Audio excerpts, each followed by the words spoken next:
Interface des ventes. Bonjour et bienvenue. Voici l'interface des ventes. Il est adaptable aux différents écrans.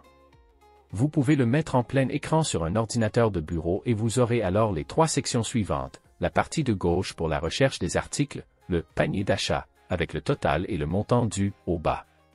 Les autres parties sont à droite et sont la partie du haut qui affiche les catégories, sous-catégories et les articles.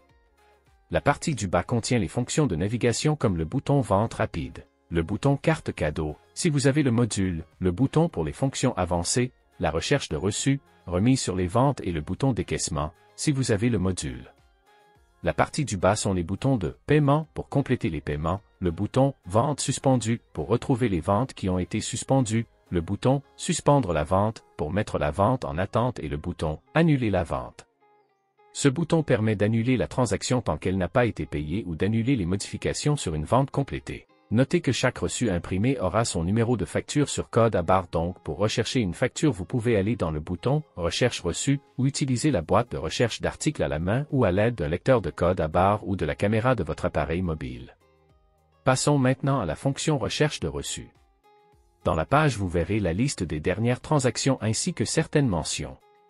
En haut se trouve la boîte de recherche. Vous pouvez scanner la facture ou la rechercher manuellement en entrant POS, le préfixe, et le numéro de la facture.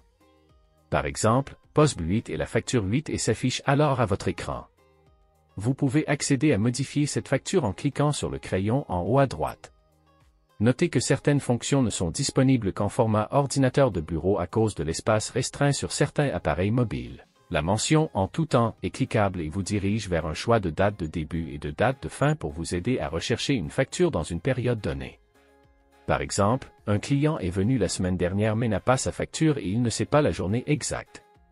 Cela vous aidera à faire de la recherche seulement dans la plage de jours sélectionnée. Dans la liste des transactions, si vous cliquez sur l'icône « Visualiser » à droite, vous aurez alors une page d'options « Voir la facture »,« Éditer la facture » et « Rembourser la facture ».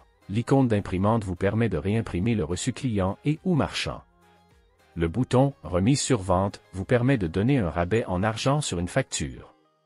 Le bouton « Vente suspendue » vous permet de voir la liste des factures en attente. Cliquez sur l'icône dossier pour la réactiver et la ramener dans l'interface des ventes. Vous pouvez la remettre et la ramener aussi souvent que nécessaire.